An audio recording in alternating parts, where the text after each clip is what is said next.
the common host for the uncommon spectacular guest. Oh, thank you very much. It's such a pleasure to be with all of you today. It's so amazing. Before I jump into questions, I think we're so lucky to have Karen here, given her scope and her job and the importance of CVS in our communities. Just this weekend, I was thinking, I went to CVS, picked up a pharmacy, picked up a prescription drug, got a flu shot, bought a birthday card, and on my way out, I bought 2 big bags of Doritos and a Diet Coke.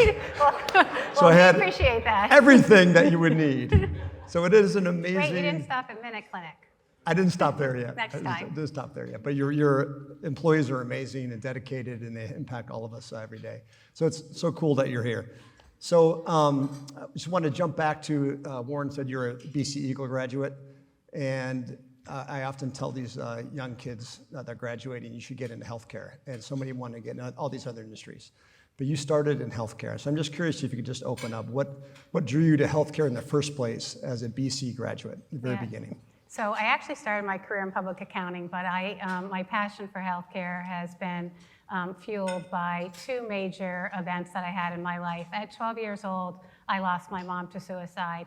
And then in my mid-20s, my aunt, who took all 4 of us in and took care of us when my mom passed away, died of lung cancer and breast cancer. You were 12. I was 12 when my mom died in my mid-20s when my aunt died. And so I always tell people, dream big, you never know what you can achieve. But those 2 events in my life have really fueled my passion, because as I sat in the hospital room with my aunt, I didn't know what questions to ask the doctor. I didn't know how to navigate the healthcare system, and I was, confused, like many people are confused when they're navigating the healthcare system. And so that has really fueled my passion to say, we can make a change in America's healthcare system, because you all interact with the healthcare system. You know how complicated it is. You know how difficult it is. You know that nothing is connected. And so that's really what we're trying to do at CVS Health. We're really trying to reposition the company. So as you talked about CVS in our retail locations, we're much bigger than that. We really have the financing of healthcare through our insurance. We have the delivery of healthcare through our Minute Clinics and our specialty infusion businesses when we're in the home. And then we have the retail locations that you described. So we're touching millions and millions of people. You said this, 100 million people walk into, we cover on insurance 100 million people. 4.5 to 5 million people walk into a CVS retail location every single day. Oh. So we're touching people, and we really do. Our view and sort of our vision is we can impact the healthcare system. We can make changes on how people navigate their healthcare. So that's what we're trying to accomplish. So I want to ask a lot of questions about CVS, but before we do that, that story you just mentioned with your mom and then your aunt and overcoming those challenges is an incredible story. And just maybe talk a little bit about, forget just CVS just for a minute, on your leadership. And as you've navigated your career, some key moments in your career or key people you met or mentors that help you navigate the successful career you've had. I was really fortunate throughout my entire career to have very strong sponsorship, very strong mentorship. Early on, I had a CFO that essentially, he was tough on me, very tough. But he was also navigating and helping me sort of think about my career. And when I would say to him, I want to go do this, he'd say, that's the stupidest thing you could have ever think about doing. You should go do this job. And so I was really fortunate very on. I spent 18 years at one of our competitors and had probably 9 different jobs. So was able to see a whole host of operations, sales, finance. So saw a lot of the company and had experience across every business function that you could possibly imagine.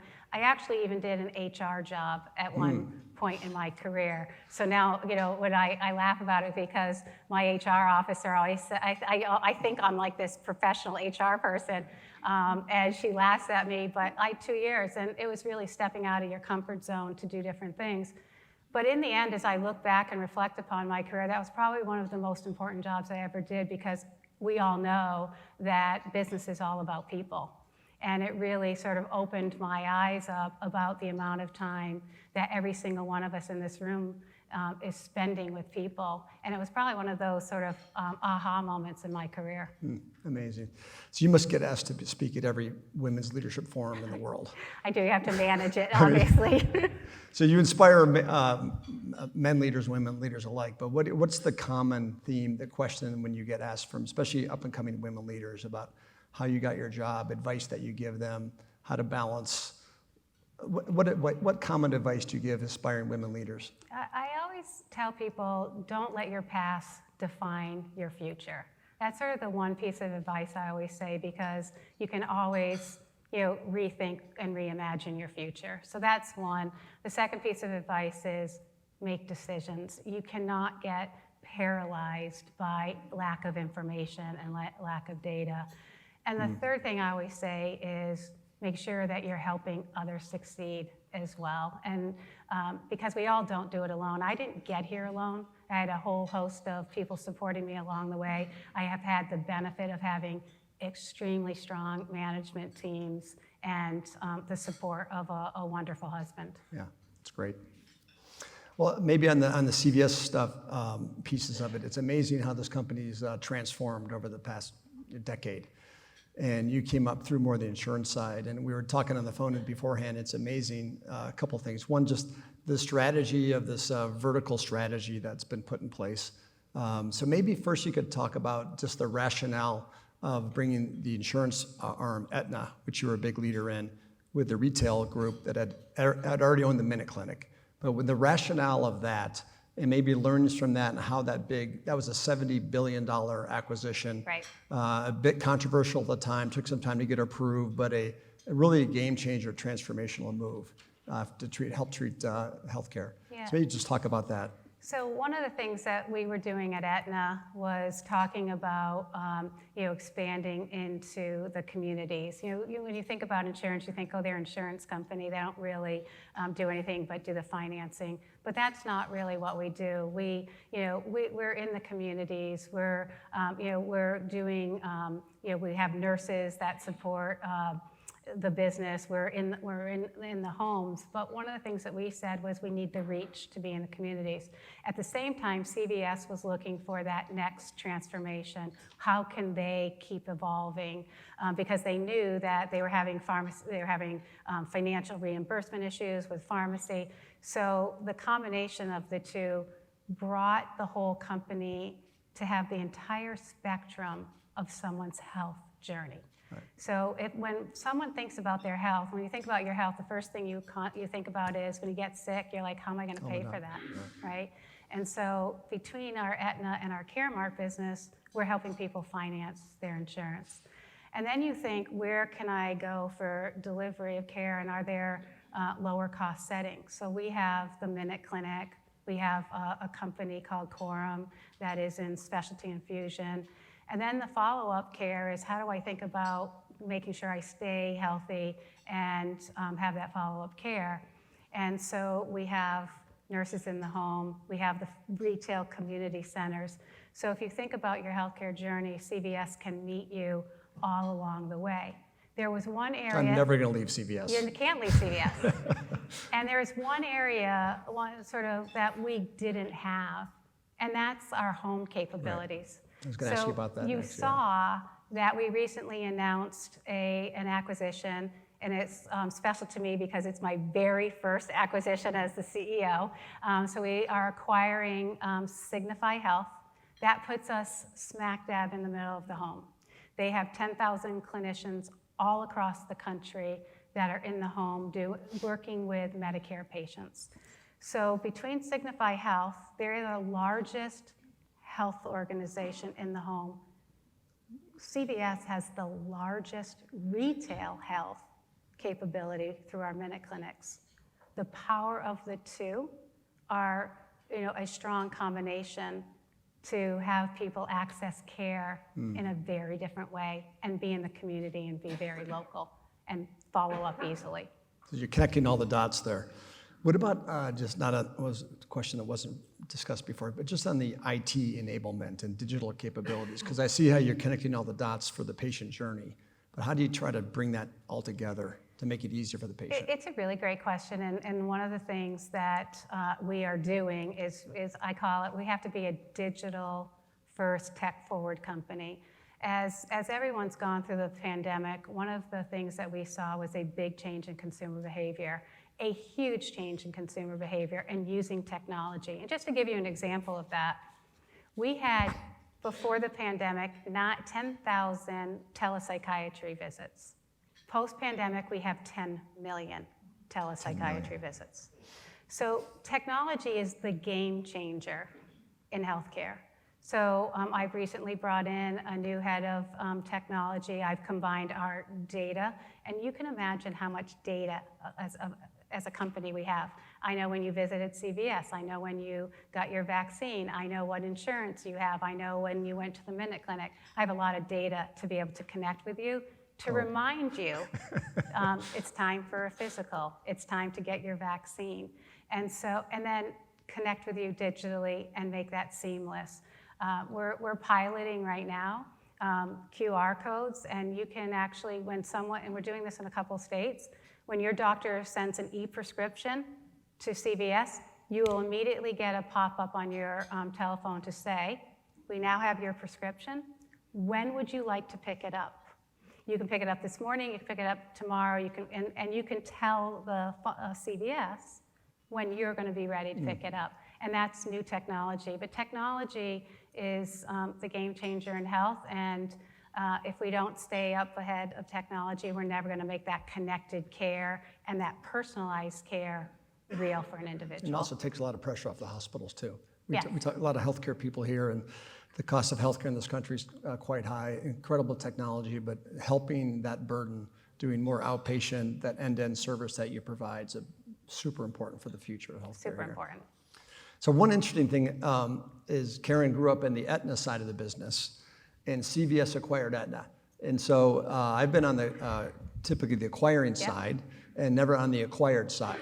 And it's pretty rare to see the leader from the companies being acquired take over as the CEO of the entire entity, which it doesn't happen very often. It's a great example of your leadership. But I'm just curious in terms of the culture, because I'm sure the culture of Aetna was a bit different than the culture of CVS. So how are you trying to drive a common culture across all these different companies that you're acquiring? And just in the area of culture, what's important to you when you're trying to impress upon your employees? And I think, and we all know this, if you don't have a good culture, you're not going to deliver on your strategy. And I talk a lot about that.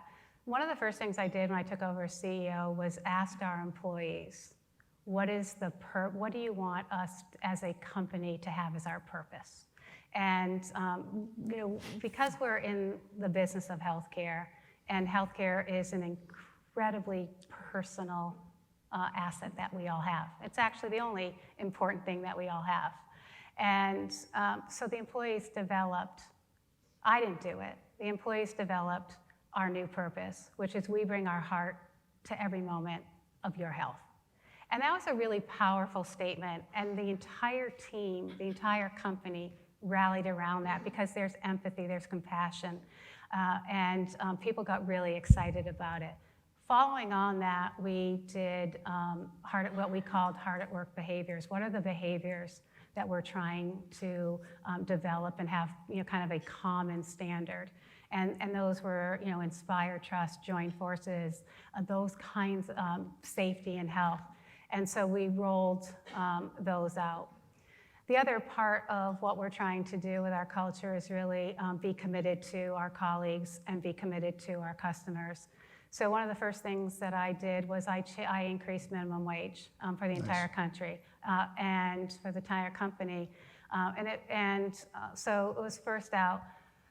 Then what we did was we said, we're not going to increase benefit costs for our employees.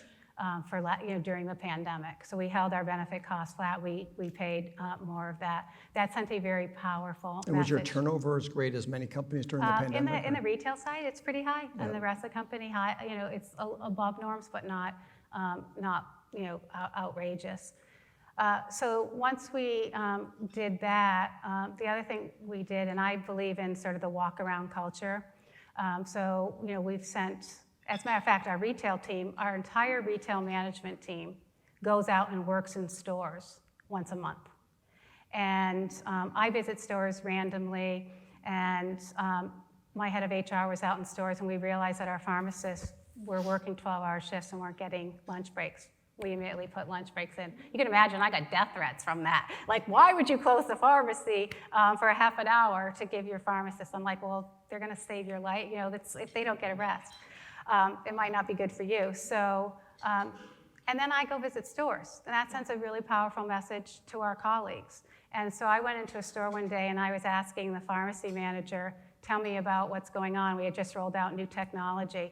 And the pharmacy manager was very politic, like telling me it's okay and blah, blah, blah. And I turned around and I asked the pharmacy tech, I said, what do you think about this new technology? He looked at me straight in the eye and he said, Karen, it sucks. And I said, okay, here's the real deal. It cost $200 million. I said, we'll be back. I'm going to bring the team that developed this technology. And he rolled his eyes. He never thought it would show up. 3 days later, I brought the team that developed the technology, and I showed up, and his eyes bugged out of his head, essentially. And he said, you came back. I said, you told me it didn't work. Here's the team that designed it. Tell them what sucks about it. And so those are the kinds of things that I think that's the kind of culture that we're trying to create, really kind of focusing on the people who interact with our customers every single day. And that's what I hope, sort of my legacy will be, I hope that we had a really strong culture at some point. They do. I mean, when you're at the pharmacy line, there's 8 people in front of you, and they're all bugging the pharmacist, and they get the job done. Then my mom's there with 7 coupons to try to buy 2 items to the cashier, and it takes 40 minutes, but your people are still smiling. It's amazing. We have an app for that. We can use digital technology. I'm a little slow. So it's such an amazing company, how it's transformed. This is maybe another question we didn't talk too much about. So you think of all these components you're putting together to help patients end to end. So if you just fast forward a bit more, like what do you see capabilities, or what do you think of CVS 5 years from now? What do you see where else are you marching towards? Yeah, so we've been very clear about our strategy. The first thing that we've said is we're going to extend have a much more longitudinal relationship with customers. So what we've said is we're going to extend in the home, and we're starting those capabilities with Signify Health. We said we'd extend into more services in our retail health locations, and so we're adding services. We've said that we want to extend into primary care, and we're extending into those services. I've been very clear that I don't have that today, and that would be an acquisition that would come along at some juncture. Our strategy's been clear about that we'll have more connected experiences using digital technology so that we can interact with our patients more. When it's about health, it's about engagement with individuals. You can't improve health if you don't have that engagement, and that's really what we're trying to do. So in 5 years, I hope to have a much more connected experience with consumers so that wherever they're interacting with us in their healthcare journey, that we're keeping them connected in that healthcare journey, and that we're doing the things that are enabling them to improve their health or keep their health. And that's really the goal of what we're trying to do. It's exciting. It's such an exciting company. One thing I just want to ask you, unrelated, maybe see if part of your strategy, these big firms like Putnam, they're always beating us up about, ESG metrics and things like that.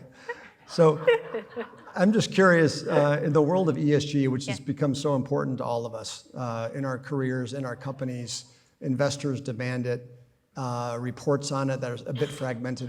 So overall, how are you thinking about ESG at Yeah, so there's a couple components. Obviously, climate, and one of the things that we've set goals for climate, and we're working very hard at that, and that's why we're really enabling digital capability, so you don't get those long receipts anymore.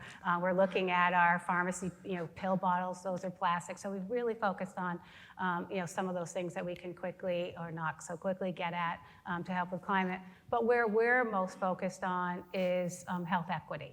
And that's a spot that we're really passionate about, being in the communities. Our view is that everyone has a just right to being to access to quality health care. And so it was part of the pandemic. We were in the communities with vans, within the underprivileged communities. We're here in Boston with workplace initiatives, driving at interacting with people to make sure they know what their healthcare options are. So we're focusing on 3 areas in health and health equity. One is women's health, so we have a common sort of theme there. The second is heart health, and the third is mental health. And those are the areas that we're putting stakes in the ground around health equity and really helping America's underprivileged get the access to those 3 areas. Great. So a couple of things, we'll do Q&A. So tell me, what is the toughest part of your job, and what do you love most about it? What I love most about it is just the customer and colleague interaction. I just get energized. I was telling some people yesterday, we had a town hall, people were in, it was really energizing. That's my, customers are my passion.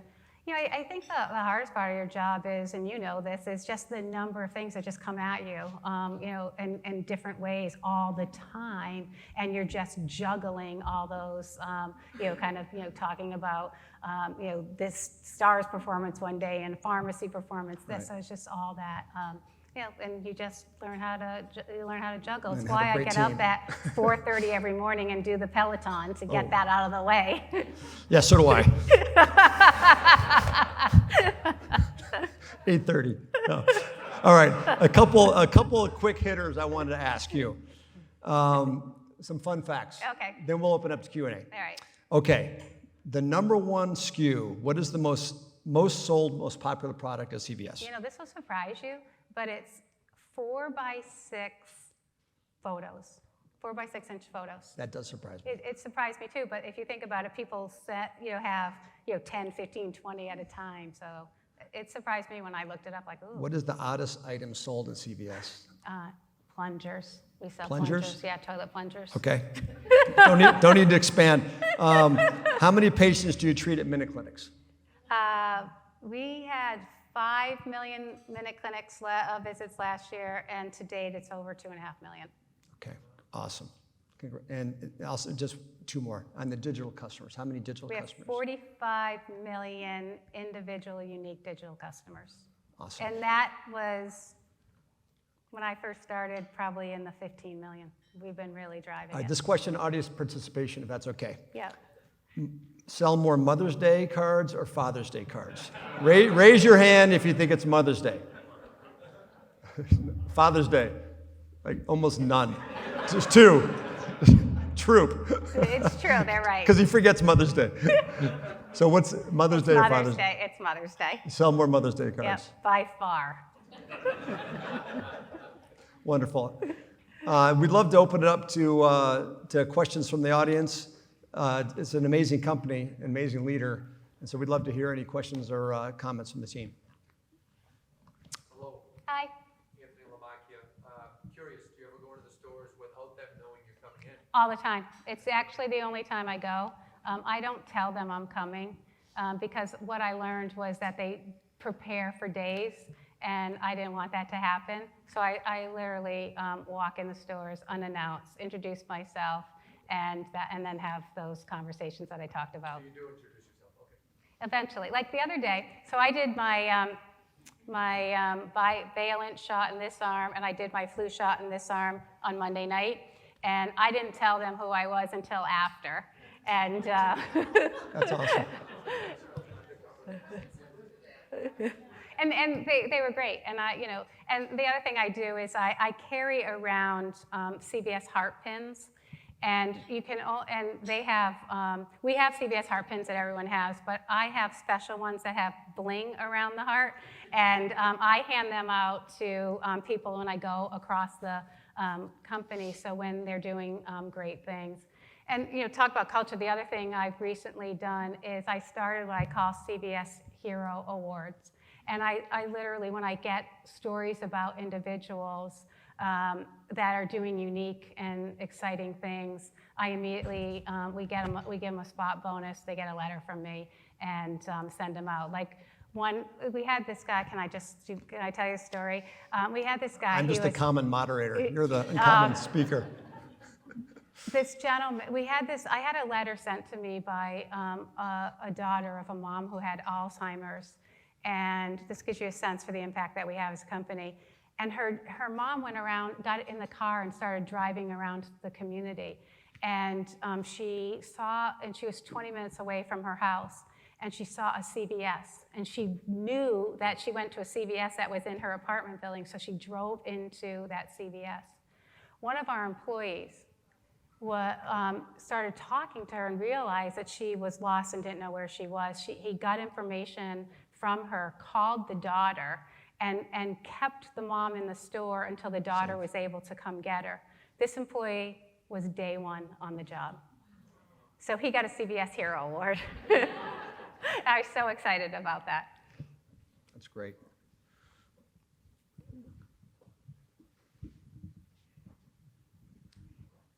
Hi, Chris Harding from Slalom. So I love to hear the digital first, tech forward. But when I think about the breadth of your organization and the acquisitions you're doing and bringing together CVS and Aetna, how are you going to strive to have a kind of consistent customer experience, patient experience? How do you blend all that together? What's the plan? It sounds like you have a new head of technology. That's probably going to drive some of this, but what a huge challenge. It is one of our single biggest challenges. And so as we're thinking about that experience, we're looking at it in sort of pods. Like, okay, so if I have an Aetna member, and how can I connect that experience to our MinuteClinic? How can I connect that experience to our pharmacy? So we're looking at it kind of in that longitudinal versus saying every single person that comes in, how do I connect it? So we're starting there so that those people that have all of our products will start with those consistency and experience. It is a big undertaking. It is a journey, and will take us a number of years to do. And I'm one of those new users of your app and love it. I love the fact that I don't get a 4-foot-long receipt any longer. Thank you. And I can just, get the coupons right in the app. So that's a big one. Thank you. Thank you. You've heard that before, Angela. Hello, hi. I'm Dr. Charles Anderson, and really appreciate having an opportunity to hear from you today. We actually share in common that we both did our MBA at that other school that no one wanted to mention, and you were one of our distinguished alumni. I do remember that fact. I actually represent a lot of the work that we do in the city around health equity and what I do at the Community Health Center at the Demick Center, as we talked a little bit about. And I'm always curious as we think about this work and our partnership and the things that you're doing around digital health. And I communicate very often with the community, and I find out that digital health means something different to different communities and works very differently in different communities. How are you bringing those pieces together and advancing what you're doing around digital health while at the same time meeting those health equity needs?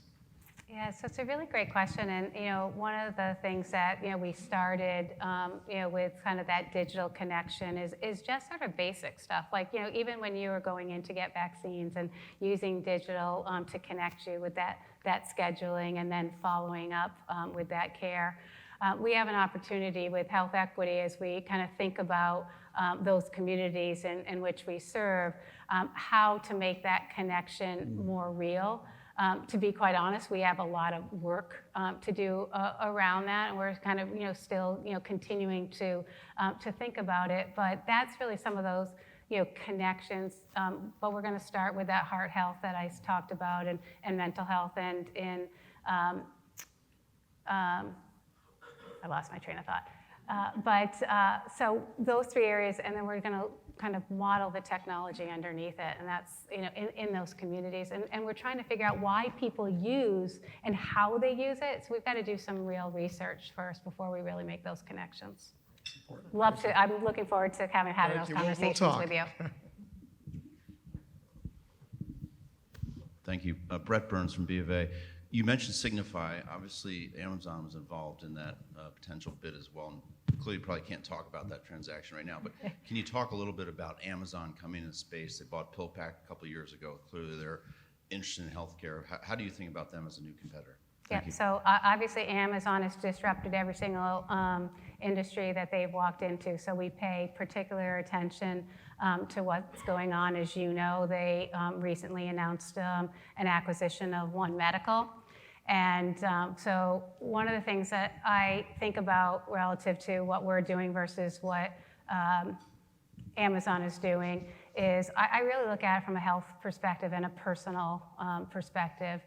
One of the things that, as we've talked to our customers, they really want to trust and engage with companies that have earned the right to be in healthcare. The pandemic and what we did in the pandemic to really vaccinate America has really allowed us as a company to earn the right to be in healthcare. And I think about Amazon as sort of that transactional company today. Now, will they evolve? Absolutely. They have a lot of money. But I might be a little naive, but I have a head start on them because I'm in healthcare. I know CVS knows all the nuances of healthcare.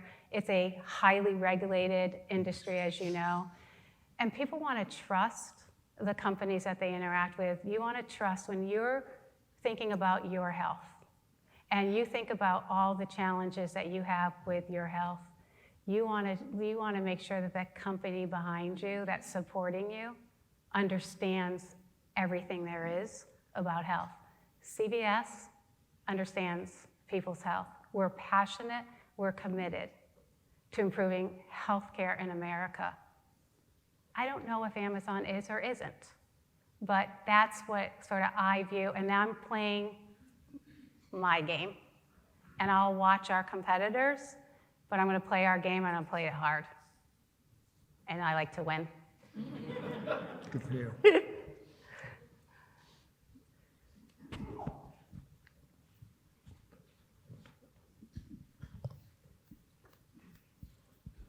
Todd Tillmans with Cynosure. Thank you for sharing your wise input, and I loved your talk about your purpose and how you generated it. Very powerful articulation. You talked a lot about the employees and about customers. I wonder if you could just talk a minute about what you've learned in terms of managing in a board context with the board and with Wall Street. Yeah, it's a great question. So, relative to managing board, I actually have a chairman who, works with, who manages the board with me, and I meet with the chairman very frequently to talk about what's going on. I update the board as frequently on kind of big things. I'm fortunate to have a very strong and engaged board, and just recently, as a healthcare company, just recently added a clinician to our board. So I'm very fortunate in that regard. Relative to Wall Street, unlike, like everyone else that manages public companies, we, manage, Wall Street with respect to our quarterly engagement. We have a list of investors that we meet with both, very frequently and regularly when we can, when we're not in those blackout periods. And then one of the things that I've done, Mike laughed at me when I told him I did this. I go and visit my board once a year in the summer before we do our strategy session, and I go to their home or wherever they live. So I take a couple weeks and just go fly all across the country to sit down with them to talk about their views on what they think's going well, what they think that we could be doing better. And that has proven for me to be a really good practice because I get insights. And quite frankly, I was new to the board. It was a CVS board, so I had to get to know them, and they had to get to know me at a more personal level. And so it's proved well worth my time to do that.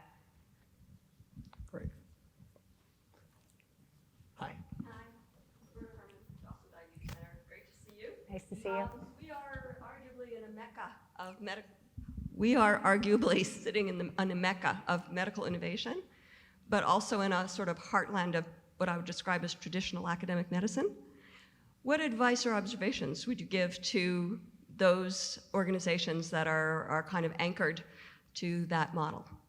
You know, it's a really great question, and I think the one advice I'd give you is, you know, technology is rapidly, you know, Mike could probably answer this question better than me, but technology is rapidly advancing in the world of health, and I think we all have to stay ahead of it. I mean, just think about, you know, you think about what's happening in some hospitals. You've got those smart hospital rooms. When you walk in, music is playing based on your mood, and the bed is moving to help with your recovery. Or you've got the digital twins that are happening, or the 3D you know, printing. There's all those things that are happening, and I think if we don't stay ahead of that technology, we'll all be behind because it's so evolving. But I'll ask you, because this is your world. Well, the academics play a massive role also, the research, clinical trials, and innovation. And one thing that we always impress upon that you see more in the community hospitals is just site of care. So patients want to be in and out as quick as possible, and you're seeing, you know, hip procedures, hip replacement, knee replacement, you're seeing electrophysiology procedures, pacemakers being done same day, in and out in an outpatient center. So flexing the site of delivery to where the patients want to go, that embraces this technology that enables same day procedures, which, you know, a few years ago never could be imagined. But now you can be in and out of the heart procedure, replace your heart valve in an hour, and home 4 hours later in an outpatient center. It's like, it used to be 3 weeks in the hospital with a, you know, surgical procedure. So I think just adapting to new flexible models where patients want to be, just like they want to go on the journey with CVS. I'm Al Faber, Hi. and obviously, as always, I'm the oldest guy in the room, so there's a reason for asking this question to you guys. How many of you are carrying around your CVS care card? Thank you. There you go. We have that on the digital app too. Thank you, Al.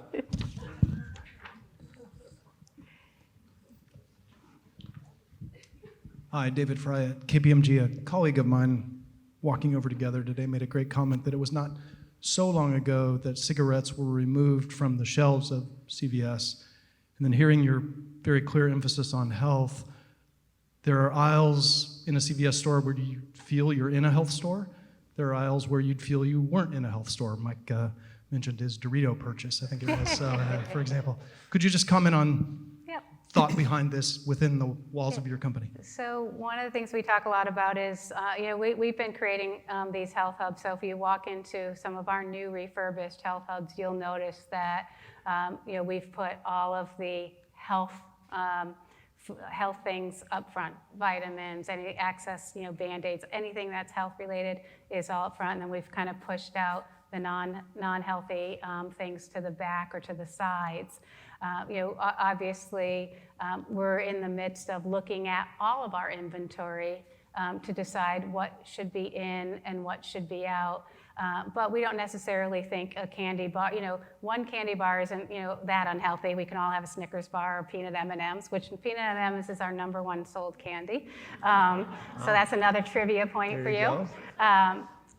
But we're looking at that kind of that front store and reimagining that front store. We'll continue to reimagine as we extend into those primary care capabilities, and you'll see reformats of our stores over time. Hi. Excuse me, Dan Gilbane. Grew up in Rhode Island, so I go all the way back to the consumer value store days. Yeah. Thank you. But thinking about CVS and where you guys are now, you know, two of the most highly regulated industries, right? Insurance and healthcare in particular has become very politicized of late. So how do you guys think about navigating the political environment in your seat? Yeah, so it's a you know, interesting question, and we spent, you know, we obviously have a big government affairs team. I spend a lot of time personally in Washington, you know, advocating for health and health care. You're right, it's very right now where all the pressure is on the PBMs And one of the things that we are demonstrating, we've demonstrated this time and time again, that PBMs do reduce pharmacy trend. We've been holding pharmacy trend in single digits, and so we're giving that data and those facts to and that's one of the things that we always do is we share data and facts. Ooh. And so that's how we kind of position with this politicized environment, is really making sure that we share the insights for them so that they're making more informed decisions. We have time for one more. Dr. Zola's put the hammer down here. I think CVS is just a wonderful company, and I'm proud to be a customer. Great. Thank you. I have a comment and a question. Comment is, on your technology, I get prescriptions that says your prescription R is ready. I have no idea what that is. But the thing that I think that is particularly admirable about the company is how you treat us, but I'm very interested in what you do with all the data that you have and who you share it with. Yeah, so one of the things that we have very tight firewalls in our company, and we have a data governance process because there is information, given sort of what we have across the spectrum, we can't share data sometimes across each of the businesses. So we are very deliberate in how we think about data and that data sharing across the company. And like I said, we have a data governance that every time we're thinking about data and how to use it, that has to go to our data governance committee before we do anything with it. It is something that is kind of top of our list of things that we want to make sure that we're using data in the right ways to be helpful in educating people around their health, and we want to make sure that we're not using it in the wrong ways, and that's why we have a really tight process around it. And if Catherine is here, and at the end we'll take your name, we'll figure out why you're getting digital text messages that you probably don't want to get. So. We have time for one more if there's any last ones. I think we should, thank you so much for coming. Thank you for having me.